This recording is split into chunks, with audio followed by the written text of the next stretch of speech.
Assalamualaikum warahmatullahi wabarakatuh. Selamat pagi semuanya. Pada kesempatan kali ini, saya akan membahas bagaimana cara mencari solusi dari persamaan Fisher secara numerik menggunakan metode beda hingga skema FTCS secara implisit. Persamaan Fisher yang akan kita cari solusinya, kita ambil yaitu UT dikurang UXX sama dengan 6 dikali U dikali 1 dikurang U. Dengan X antara 0 sampai L dan T-nya lebih besar dari 0. Jadi di sini U ini merupakan fungsi dari X dan T. Nah, persamaan Fisher ini jadi merupakan persamaan diferensial parsial yang masuk ke dalam kategori persamaan difusi. Itu bisa dilihat dari sini, UT dikurang UXX dan seterusnya. Ada suku tambahannya. Nah, kemudian kondisi awal di sini yang kita pakai adalah UX0 sama dengan 1 per 1 plus eksponen X pangkat 2. Kemudian karena kita mau mencari solusi secara numerik, maka selain ada kondisi awal, maka harus diberikan kondisi batas, karena domainnya secara numerik itu harus terbatas. Kita nggak bisa ngitung sampai tak hingga. Nah, sehingga di sini supaya bisa diselesaikan secara numerik, jadi pertama harus ada kondisi awal. Kedua, harus ada kondisi batas. Nah, karena turunan terhadap X-nya itu order 2, jadi kondisi batasnya juga harus ada 2, yaitu di kiri dan di kanan. Nah, berikutnya kita tuliskan kondisi awal sama kondisi batasnya ke dalam bentuk diskrit, yaitu untuk kondisi awalnya menjadi begini, jadi UJ1 sama dengan 1 per 1 plus eksponen XJ. Jadi kalau semula kan X aja, sekarang menjadi XJ. Untuk J-nya 1 sampai M, jadi kita indeksnya awal mulai 1 dan terakhirnya kita lambangkan sebagai M. Nah, berikutnya untuk kondisi batas, kita tulis menjadi U1N ini untuk menunjukkan kondisi batas kiri, dan UMN untuk menyatakan kondisi batas di kanan. Dengan N-nya itu sama dengan 1 sampai N besar. Nah, di sini ada M. M itu apa? M adalah banyaknya titik diskrit untuk X. Jadi, kalau domainnya ada X sama T, maka X-nya nanti kita diskritkan sebanyak M, dan T-nya kita diskritkan sebanyak N. Nah, lanjut. Berikutnya, kita diskritisasi persamaan diferensial parsialnya. Jadi kalau masih ada yang ingat persamaannya tadi, ini adalah wakil dari UT, DU DT. Kemudian ini UXX atau do kuadrat U do X kuadrat sama dengan 6 dikali 1 dikurang U, bisa kita tuliskan menjadi 6U dikurang 6 U kuadrat. Jadi do U do T kita diskritkan jadi begini pakai beda maju. Kemudian do kuadrat U do E kuadrat kita diskritkan pakai beda pusat terhadap ruang. Kemudian ini 6U harusnya. Nah, U-nya kita diskritkan menjadi UJN plus 1. 6U kuadrat jadi 6UJN plus 1, UJN plus 1. Nah, ini skemanya implisit karena ini indeksnya kita pakai N plus 1. Jadi kalau eksplisit, ini indeksnya N aja. Jadi kalau ini kan memang turunan terhadap waktu, jadi beda majunya UJN plus 1 dikurang UJN. Nah, kalau ini kan kita ada pilihan, bisa pakai N atau pakai N plus 1. Kalau pakai N plus 1 jadi implisit, kalau pakai N itu namanya eksplisit. Nah, kali ini kita akan menggunakan metode yang implisit. Nah, lanjut. Berikutnya, persamaan di atas bisa kita tuliskan menjadi seperti berikut. Nah, dengan tujuan untuk meletakkan suku-suku yang indeksnya N plus 1 di sebelah kiri tanda sama dengan, kemudian yang indeksnya N itu di ruas kanan tanda sama dengan. Nah, kemudian tujuan berikutnya adalah ingin mengumpulkan suku-suku yang sama. Nah, yaitu setelah kita kelompokkan atau kita kumpulkan, maka diperoleh bentuk yang lebih sederhana, yaitu min 1 per delta E kuadrat UJ min 1 N plus 1. Nah, itu diambil dari sini. Nah, kemudian yang sukunya UJ N plus 1 ini ada 1, kemudian 2, terus ada 3. Nah, kemudian kita kelompokkan aja jadi 1 begini. Nah, berikutnya yang UJ plus 1 N plus 1 itu cuma ada 1 aja, yaitu di sini. Nah, berikutnya ada suku tak linearnya yang saya kasih tanda merah, yaitu UJN plus 1 dikali UJN plus 1. Kemudian ruas kanannya hanya ada 1, sementara 1 per delta T dikali UJN. Nah, yang menjadi pusat perhatian kita kali ini adalah suku UJN plus 1 kali UJN plus 1. Jadi ada suku yang indeksnya N plus 1 dikalikan dengan suku yang indeksnya N plus 1 juga. Nah, ini membentuk tak linear. Nah, sehingga karena kita menggunakan metode beda hingga itu, defaultnya hanya bisa dipakai untuk menyelesaikan persamaan diferensial parsial yang linear, maka akan kita lakukan linearisasi, yaitu dengan cara menggunakan Dirac-Taylor. Nah, kalau ada yang lupa dengan Dirac-Taylor, ya nanti harus lihat lagi.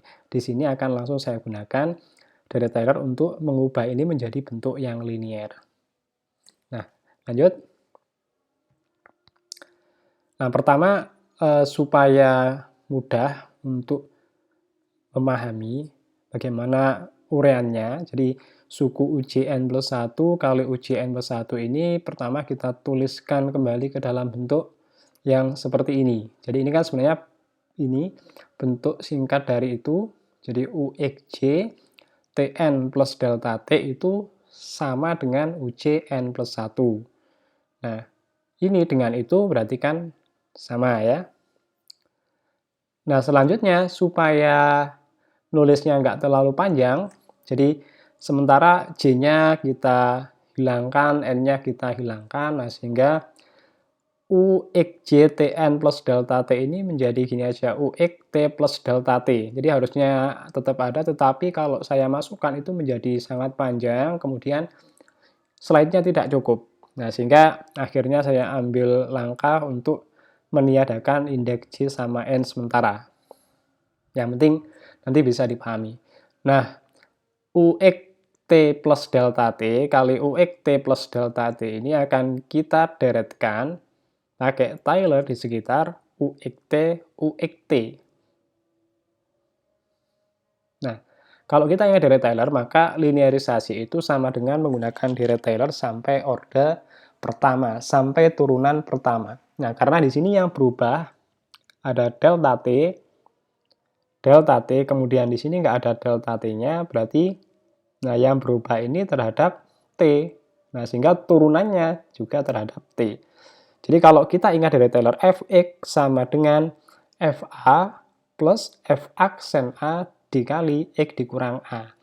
Nah, ini kan T plus delta T, ini T berarti dikurangi T. Sehingga delta T, maka delta T kali UXT kali UXT diturunkan terhadap T. Nah, berikutnya kita uraikan lagi. Yang ini tetap, kemudian delta T tetap.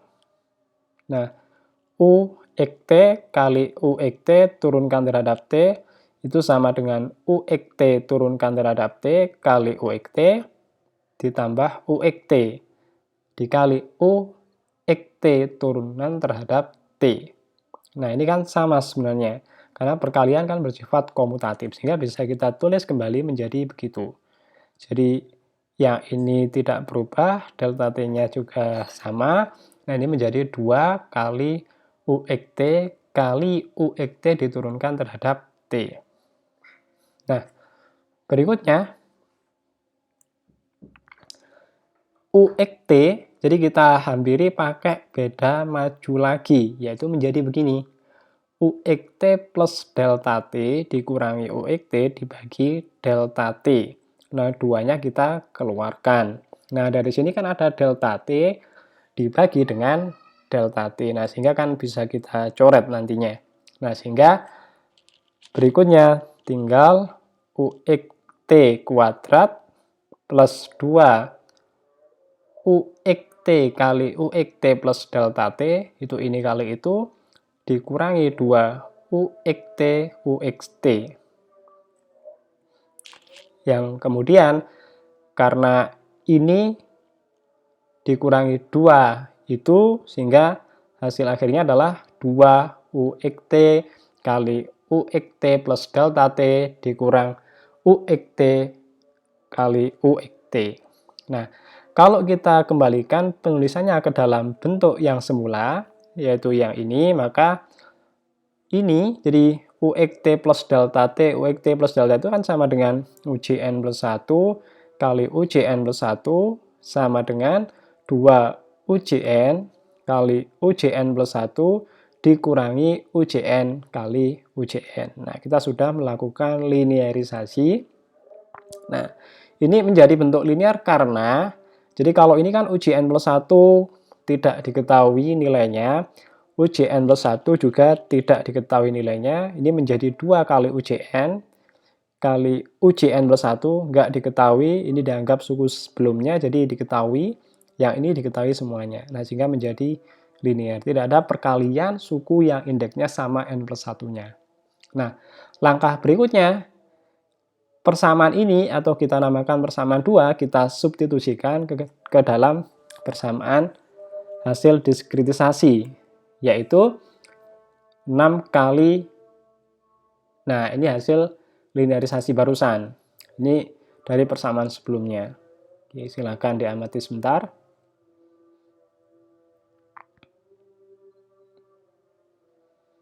Ya, lanjut. Nah, berikutnya, karena ini perkaliannya dengan UJN plus 1, maka nanti kita kelompokkan di situ. Nah, sehingga hasilnya menjadi, yang ini jadi itu, kemudian yang dalam kurung ini mendapat tambahan 12 kali UJN dari 6 kali 2 UJN, UJN plus 1. Nah, ini kita anggap konstanta nantinya, karena UJN ini harus sudah diketahui sebelumnya. Yang ini tetap dari situ, kemudian ini ada 6 kali min UJN kuadrat. Nah, karena indeksnya N, indeks waktunya, maka kita letakkan di ruas kanan tanda sama dengan, sehingga menjadi 6 UJN kali UJN atau UJN kuadrat. Yang semula negatif berarti kan jadi positif. Nah, berikutnya kita lakukan penyederhanaan, jadi supaya nulisnya di program nanti nggak terlalu susah, terlalu panjang. Jadi ini kita misalkan aja sebagai A. Nah, ini kan A. Ini juga A sama karena bentuknya sama. Kemudian yang dalam kurung ini karena ada indeks JN sehingga kita nulisnya nggak bisa B aja. Jadi kita tulis saja sebagai BJN karena juga ikut berubah seiring berubahnya J dan juga berubahnya N. Nah, kemudian yang ruas kanan dan sama dengan ini kita misalkan sebagai JJN. Nah, karena indeksnya UJN, UJN, UJN aja. Nah, sehingga persamaan 3 ini bisa kita tulis menjadi A kali UJ min 1N plus 1 plus BJN kali UJN plus 1 plus A kali UJ plus 1 N plus 1 sama dengan JJN. Nah, ini adalah bentuk diskrit dari persamaan Fisher tak linear yang sudah dilinearisasi dan siap dipakai untuk menghitung. Nah, langkah berikutnya sebagai contoh, untuk memudahkan pemahaman, jadi domain X-nya ini saya bagi menjadi 6 titik yang saya beri nama X1, X2, X3, X4, X5, sampai X6. Nah, sehingga kita punya indeks J itu sama dengan 1, 2, 3, 4, 5, 6. Karena ada kondisi batas, maka di X1 ini mestinya nilai U-nya sudah diketahui. Begitu juga di X6, nilai U-nya sudah diketahui untuk seluruh T itu berdasarkan kondisi batas. Nah, sehingga yang perlu dicari adalah nilai-nilai U yang ada di X2, X3, X4, sama X5. Nah, sehingga indeks yang kita gunakan di persamaan ini mulai 2 sampai 5. Nah, untuk J sama dengan 2, jadi kita peroleh persamaannya adalah Jadi untuk J2 dapatnya AU1N plus 1 plus B2N U2N plus 1 plus AU3N plus 1 sama dengan J2N. Jadi ya J2 masukkan ke sini dapatnya ini. Kemudian J3 masukkan ke persamaan itu dapatnya ini. J4 masukkan ke persamaan ini dapatnya ini. Kemudian C sama dengan 5, masukkan ke situ, diperoleh persamaan ini. Nah, kita punya 4 buah persamaan di sini. Nah, kemudian karena U1, jadi ini kan berarti dx1 sama U6, itu juga ada dx6. Berarti nilainya diketahui. Nah, sehingga juga yang tidak diketahui ini ada sebanyak 4 suku, yaitu U2N plus 1, U3N plus 1, U4N plus 1 sama U5N plus 1 karena U1, N plus 1 dan U6-nya sudah diketahui. Kemudian yang ada di ruas kanan tanda sama dengan, ya ini sudah diketahui. Nah kemudian yang sudah diketahui kita kelompokkan di ruas kanan tanda sama dengan semuanya sehingga maka kita punya persamaan baru yang bentuknya begini. Jadi A1N plus 1 semula di sana kita pindah di situ. Nah, kemudian AU6 semula kan di sini kita pindah menjadi begitu. Nah, sampai sini jadi sudah jelas. Jadi di ruas kanan ini berarti nilai-nilainya sudah dianggap ada. Yang di ruas kiri, jadi untuk UU-nya ini U2 sampai U5 itu yang akan dicari. Nah, selanjutnya bisa kita gunakan, kita sederhanakan sistem persamaan ini ke dalam bentuk persamaan matrik berikut. Nah, jadi kita masukkan suku-suku yang tidak diketahui ke dalam vektor ini, jadi U2, U3, U4, U5. Nah, kemudian sebagai contoh di baris pertama, jadi B2N kali U2N plus 1, B2N, nah kemudian A kali U3, berikutnya 0, 0. Nah, kemudian di baris kedua, A kali U2N, berarti kan di sini B3N, A kali U4N, dan seterusnya. Nah, kemudian dari sini kita sebenarnya sudah bisa melihat polanya. Jadi untuk persamaan Fisher tadi, jadi bentuk matriknya adalah tridiagonal dengan bentuk seperti ini. Jadi A, B, JN, A, B, JN, A, dan seterusnya. Jadi seandainya domainnya, jadi X-nya itu titiknya dibagi menjadi lebih banyak lagi, maka bentuk matriknya, polanya akan mengikuti ini.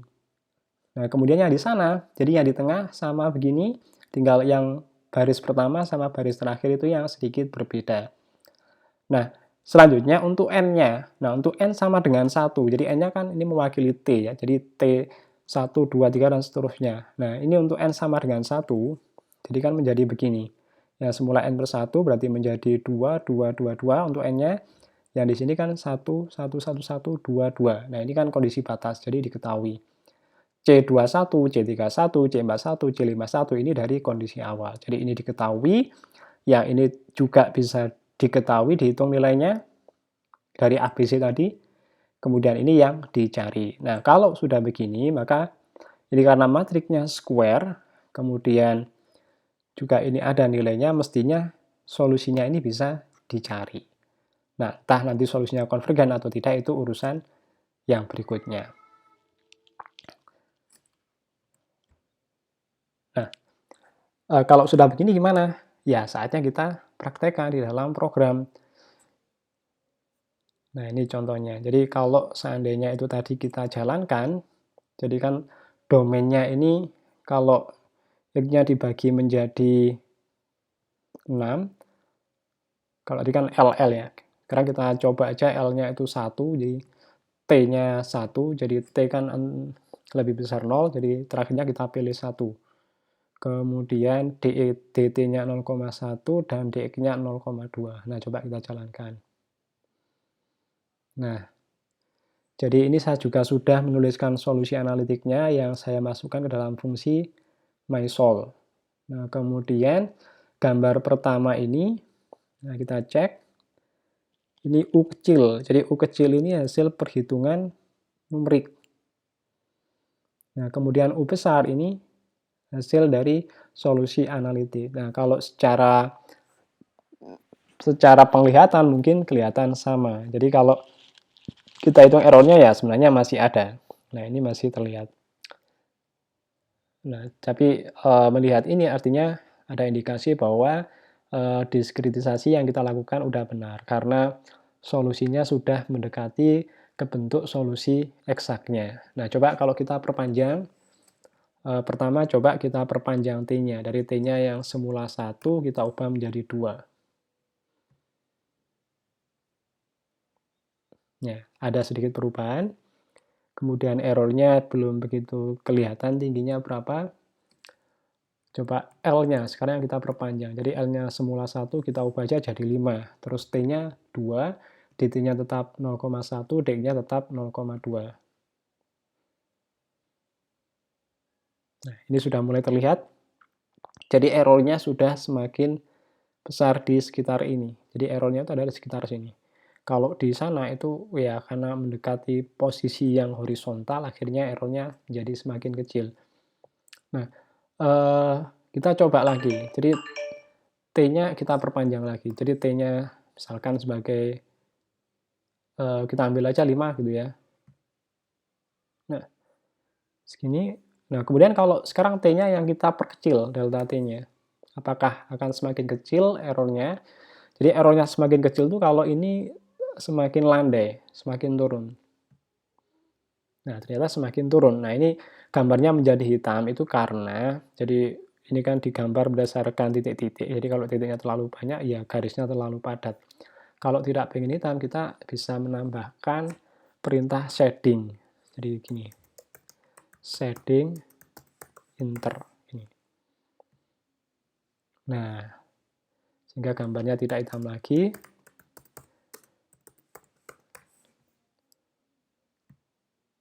Nah, sudah mirip. Kemudian untuk yang errornya, shading enter. Nah, ini Z-lim-nya kita pakai 0,1 untuk menyamakan dengan gambar dari solusi numerik sama solusi eksaknya ini. Nah, kalau kita ingin melihat secara lebih detail tingginya ini di angka berapa, ya kita hilangkan aja Z-lim-nya ini. Nah, ini kelihatan tinggi, tetapi lihat garisnya di sini tingginya adalah 0,03. Artinya, ya errornya itu di 2 angka setelah koma. Nah, kalau ingin errornya lebih kecil, mestinya bisa dilakukan dengan cara memperkecil delta T atau delta X-nya. Coba kalau kita tambahi DX-nya menjadi 0,02, apakah akan semakin kecil?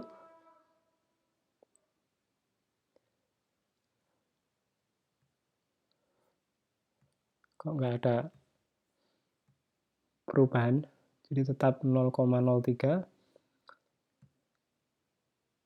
Ya, tetap ya. Kalau ini yang kita ubah menjadi 0,5, nah ini menjadi semakin kecil. Jadi yang semula 0,03 sekarang menjadi 0,01. Jadi ya mengecil tapi juga tidak terlalu besar rasionya, hanya 1/100 gitu. Oke, demikian tadi cara mencari solusi numerik dari persamaan V-share dengan menggunakan metode beda hingga skema FTCS secara implisit. Nah, nanti pada video yang berikutnya akan kita coba mencari solusi numerik dari permasalahan atau dari persamaan yang sama tetapi dengan menggunakan metode Crank-Nicolson. Ya, sama-sama implisit. Nanti kita bandingkan bagaimana hasilnya. Kira-kira lebih cepat mana konvergennya, artinya errornya lebih besar mana dengan menggunakan DT dan DX yang sama. Ya, terima kasih sudah menonton. Sampai ketemu di video selanjutnya. Saya akhiri, Assalamualaikum warahmatullahi wabarakatuh.